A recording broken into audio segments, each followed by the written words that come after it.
Hi, my name is Callie Henley, and this is my ALEX 630 introduction video. So a little bit about what you can expect in this brief video, my education and current involvements, a bit about my background, my paradigm of at-risk youth, some challenges I've overcome, and some interests and passions of mine. So currently I am still in College Station. I graduated this past May with my Bachelor of Science in Ag Communications and Journalism and Animal Science from Texas A&M. While I was there, I worked with Texas A&M AgriLife Extension all 4 years, interned several different places, was involved in quite a few organizations.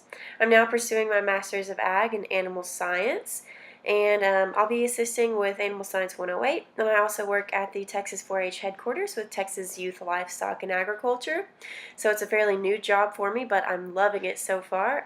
Work with social media, graphic design, some photography, press release writing, things of that nature. So a bit about my background. I grew up in St. Augustine, Texas, which is a tiny East Texas town. We have about 2,000 people. We are about 30 miles east of Nacogdoches and 30 miles west of Louisiana, so tiny East Texas town is not a joke. I grew up on 42 acres where we raise cattle. That's a picture of my family in the top right corner. They mean so much to me. And I also showed livestock my whole life. So in the bottom left corner, that's a picture of me my senior year with one of my show heifers. I showed breeding heifers, market steers, lambs, goats, lambs, hogs, and chickens. I, as you can see in the bottom right picture, was very involved in FFA and numerous contests and leadership levels, 4-H, a competitive dance team, and several other involvements. So for my personal paradigm of at-risk youth, as I said, my family means so much to me, and I'm so thankful and so grateful that I grew up very fortunate in that Christian home with very hardworking parents who are happily still married and really did everything that they could to provide everything that my brother and I needed and more. I also have a great older brother who continues to set a great example and always provide advice whenever I need it or sometimes when I don't need it. But I'm very fortunate to have grown up with that, and so really the times when I was, I guess, presented the potential of risk was when I was away from home and away from my family, which is a very important part of growing up. It's very important to learn that independence early on. But I'm not sure where I'll be in 2 years, where my career will be. However, I have always enjoyed working with youth, and so I have no doubt that in working with those youth, I need to know how to, um, better understand at-risk youth and better understand how to be that community support or that teacher or that counselor or that adult that they're looking to for guidance in this time, and how to better, create that resilience and to pass that along.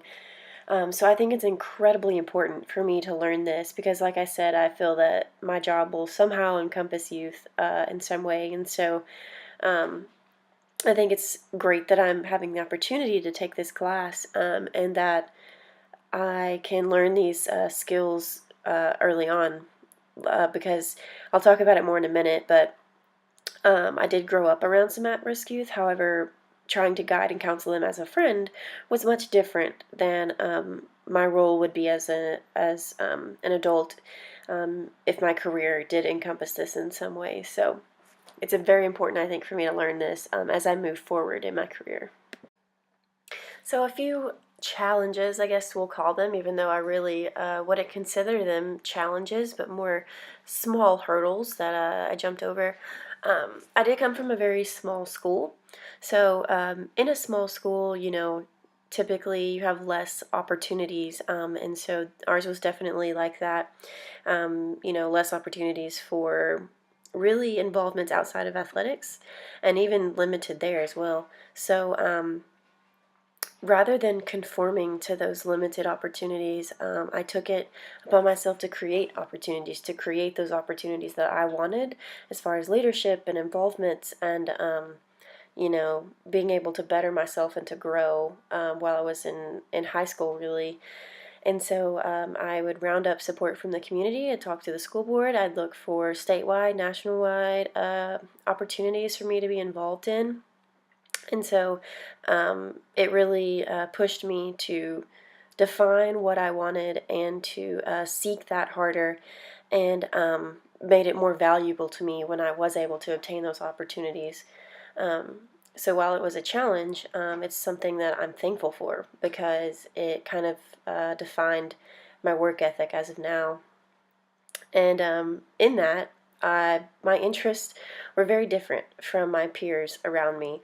So if my peers were involved in anything, it was athletics, and I was not. I was very involved in agriculture, in service opportunities, leadership opportunities, and that's just not what my friends were involved in. And like I said, several of them were at risk. So I have been exposed to that. I do know what not having such a great home life will do to a student.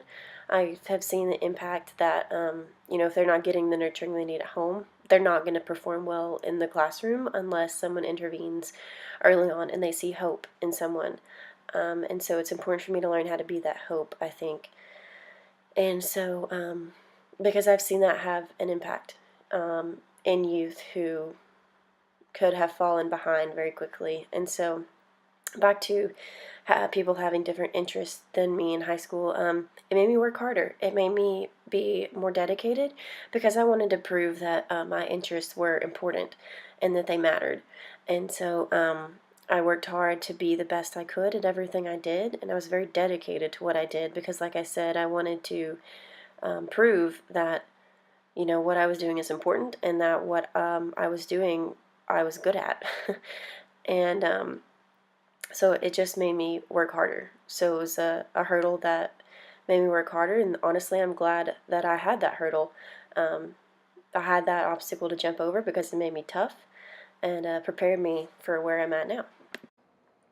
So just a little bit more about me and some of my passions and interests. My faith is something I hold very near and dear to me, and something I'm deeply rooted in, and it's at the foundation of everything I do. And I just hope that that comes out when people see me and they interact with me. I hope that they see that faith shining through me.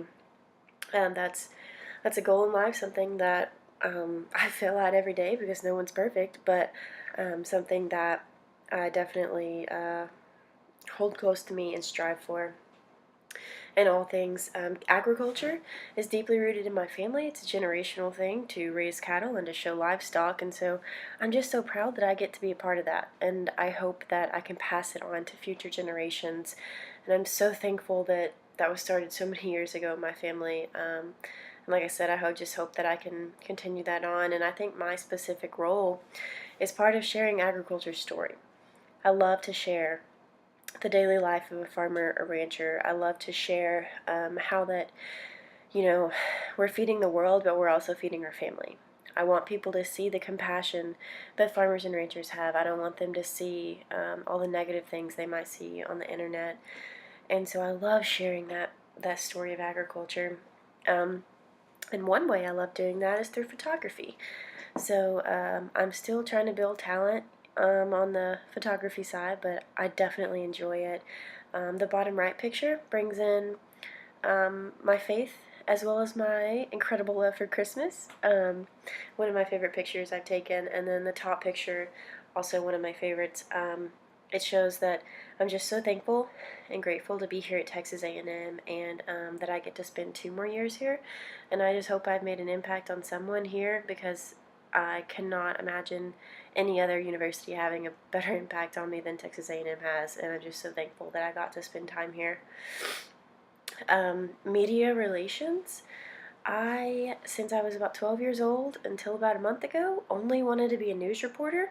So I did everything I thought I should to get myself there. Journalistic competitions, so I worked in a newsroom. I even got offered a job, but I turned it down because I thought God wanted me here at grad school instead. So I might pick that back up in 2 years. I don't really know yet, but it's something that I think is incredibly important for us to all value and understand in today's technological world.